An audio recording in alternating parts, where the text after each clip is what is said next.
क्या आपने कभी सोचा है कि आपकी थाली में जो मछली आती है वो कैसे तैयार होती है? क्या वो सच में उतनी साफ और पोषक होती है जितनी दिखाई जाती है? और क्या उसे पालने वाले किसान को सही मुनाफा मिलता है? आज हम किसी कहानी की नहीं बल्कि एक पूरे प्रोसेस की बात करेंगे, जिसमें जानेंगे कैसे ग्रास क्रैप को तालाब में पाला जाता है, क्या खिलाया जाता है, उसकी सेहत का कैसे ध्यान रखा जाता है, फिर कब और कैसे उसे पकड़ा, प्रोसेस और पैक किया जाता है, और आखिर में कैसे वो मछली आपकी थाली तक पहुंचती है। ग्रास क्रैप एक फ्रेश वाटर फिश है जिसकी हिस्ट्री बहुत पुरानी है। ये फिश मेनली एशिया के बड़े रिवर्स में पाई जाती हैं, स्पेशली चाइना और वियतनाम में। करीब 2000 साल पहले चाइना में ग्रास क्रैप की फार्मिंग शुरू हुई, जहां से पॉन्ड्स और लेक्स की क्लीनिंग के लिए यूज किया जाता था, क्योंकि ये एक्वाटिक प्लांट्स को खाकर वाटर पॉल्यूशन को रिड्यूस करता है। वियतनाम में ये फिश सिर्फ एक इम्पोर्टेंट फूड सोर्स नहीं बल्कि वहां की कल्चर इसे स्ट्रेंथ और रिस्पेक्ट का प्रतीक भी मानती है। आज के समय में ग्रास क्रैप की फार्मिंग कई कंट्रीज में होती है और ये एक ग्लोबल एक्वा कल्चर इंडस्ट्री का सबसे बड़ा हिस्सा बन चुका है। अगर बात करें इसकी फार्मिंग की तो ग्रास क्रैप की फार्मिंग मेनली दो तरीके से होती है, एक पॉन्ड में पालना, दूसरा केज में पालना। पॉन्ड में पालने के लिए पॉन्ड का साइज लगभग 500 से 5000 स्क्वायर मीटर तक होना चाहिए और उसकी डेप्थ मॉडरेट होनी चाहिए।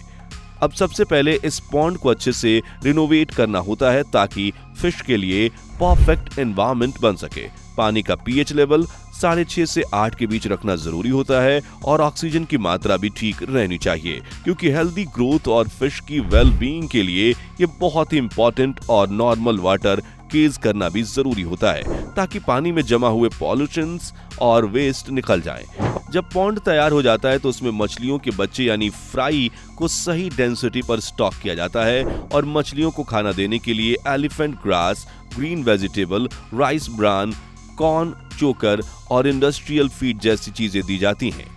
एलिफेंट ग्रास उनकी मेन डाइट होती है जो उनकी ग्रोथ को तेज करती है। बैलेंस्ड और न्यूट्रिशन डाइट से मछलियों की सेहत अच्छी रहती है और उनका मीट भी हाई क्वालिटी का होता है। फार्मिंग के दौरान मछलियों का रेगुलर हेल्थ चेकअप भी होता है ताकि कोई बीमारी या प्रॉब्लम ना हो। दूसरा तरीका है केज फार्मिंग, जिसे केज कल्चर भी कहते हैं। इसमें मछलियों को समुद्र या तालाब के सरफेस पर लगाए गए केज में रखा जाता है और ये केज लगभग 10 से 100 क्यूबिक मीटर्स के होते हैं और मछलियों को 5 से 10 फिश पर क्यूबिक मीटर की डेंसिटी में रखा जाता है। केजेस में नेचुरल वाटर करंट रहता है जिससे कि फिश को ऑक्सीजन मिलता रहता है और उनकी सेहत अच्छी बनी रहती है। रेनी सीजन में केज को मजबूत तरीके से सिक्योर करना पड़ता है ताकि तेज करंट्स और तूफान से फिश सेफ रहें। केज की डिजाइन ऐसी की जाती है कि फिश की सफिशिएंट स्पेस उसे मिले और वो आराम से ग्रो कर सके।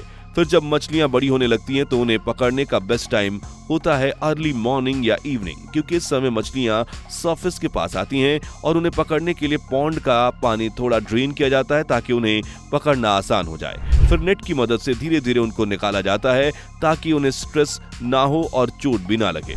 उन्हें पकड़ते वक्त तेज आवाज नहीं करनी चाहिए क्योंकि इससे मछलियां डर जाती हैं और उनका मीट खराब हो सकता है। पकड़ी गई मछलियों को तुरंत साफ पानी में रखा जाता है और अगर जरूरत हो तो उसमें ऑक्सीजन सप्लाई करके उनकी फ्रेशनेस बनाए रखी जाती है।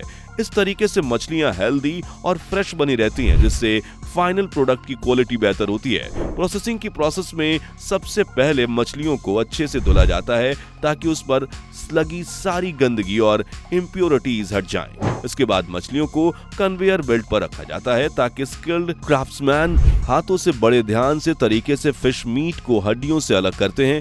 फिश के सर और बोन्स को अलग किया जाता है ताकि सिर्फ साफ और प्योर मीट आगे प्रोसेसिंग के लिए भेजा जा सके। फिर मछली की स्किन को पूरी तरह से उतारा जाता है ताकि मीट बिल्कुल सॉफ्ट और फ्रेश रहे।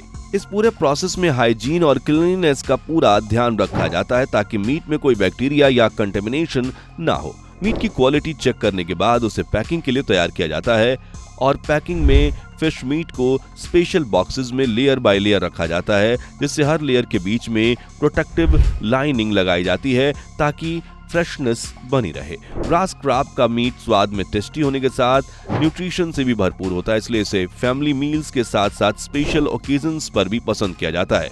इस पूरे प्रोसेस में नेचुरल रिसोर्सेज की कन्वर्जन के साथ मॉडर्न टेक्नोलॉजी का भी इस्तेमाल होता है, जिससे कि मछली की हेल्दी ग्रो करे और मार्केट में हाई क्वालिटी फिश सप्लाई हो सके।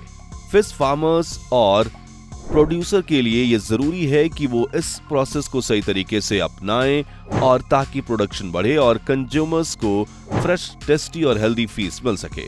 इसी तरह कंज्यूमर्स को ये भी समझना चाहिए कि उनके प्लेट तक पहुंचने वाली मछली कितनी मेहनत और केयर के बाद तैयार होती है, जिससे कि वो फिश के रियल वैल्यू को अप्रिसिएट कर सकें।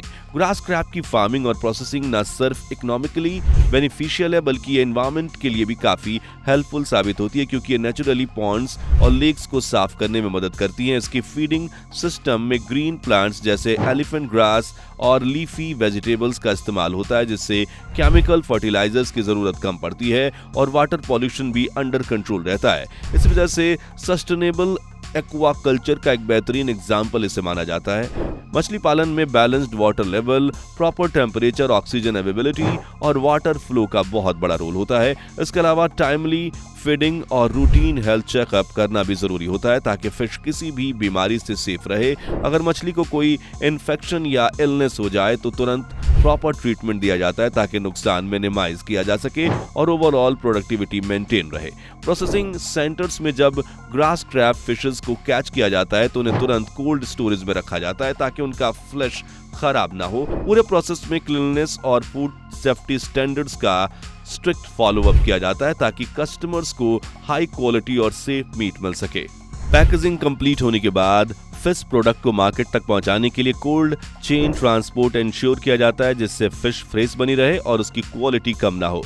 ग्रास क्रैब का मीट काफी लाइट, टेस्टी और फुल ऑफ न्यूट्रिएंट्स होता है, जो इसे हर एज ग्रुप के लिए आइडियल बनाता है, चाहे डेली फैमिली मील्स हो या grand functions. Grass crab dishes हमेशा पसंद की जाती हैं। साथ ही ग्रास क्रैब फार्मिंग न सिर्फ टेस्ट और न्यूट्रिशन प्रोवाइड करती है बल्कि ये लोकल इकोनॉमी को भी बूस्ट करती है, रूरल एम्प्लॉयमेंट क्रिएट करती है और गांवों में लिविंग स्टैंडर्ड्स इंप्रूव करती है। आज के समय में ये एक सस्टेनेबल और प्रॉफिटेबल बिजनेस मॉडल बन चुका है। ओवरऑल देखा जाए तो ग्रास क्रैब की फार्मिंग और प्रोसेसिंग एक वेल स्ट्रक्चर और थॉटफुल प्रोसेस है, जिसमें नेचुरल रिसोर्सेज की प्रोटेक्शन, फिश की प्रॉपर केयर, एडवांस टेक्नोलॉजीज का यूज और स्ट्रिक्ट फूड सेफ्टी स्टैंडर्ड का पालन किया जाता है। इस पूरी जर्नी का मकसद सिर्फ हाई क्वालिटी फिश मार्केट तक पहुंचाना नहीं है बल्कि यह एनवायरमेंटल कन्वर्जन और सोशियो इकोनॉमी डेवलपमेंट में भी एक्टिवली कंट्रीब्यूट करती है। यही वजह है कि ग्रास क्रैब की पूरी जर्नी को समझना और उसके हर स्टेप को रिस्पॉन्सिबली फॉलो करना हर फिश फार्मर और स्टेक होल्डर के लिए बेहद जरूरी हो जाता है। लेकिन क्या ये सब वाकई इतना आसान और सीधा है? क्या हर किसान को मिल पाता है सही ट्रेनिंग, सपोर्ट और मार्केट एक्सेस? और जो फिश हम खाते हैं क्या वो सच में उतनी फ्रेश और सेफ होती है जितनी दिखाई जाती है? ये सवाल सिर्फ क्यूरियोसिटी नहीं बल्कि हमारे फूड सिस्टम की रिस्पॉन्सिबिलिटी भी है। ग्रास क्रैब फार्मिंग एक सस्टेनेबल फ्यूचर की ओर बढ़ता कदम है, लेकिन इसे कामयाब बनाने के लिए जरूरी है कि हम इसके हर पहलू को समझें, सुधारें और सही दिशा में आगे बढ़ाएं। इस बारे में आप क्या सोचते हैं? अपने जवाब हमें कमेंट करके जरूर बताएं।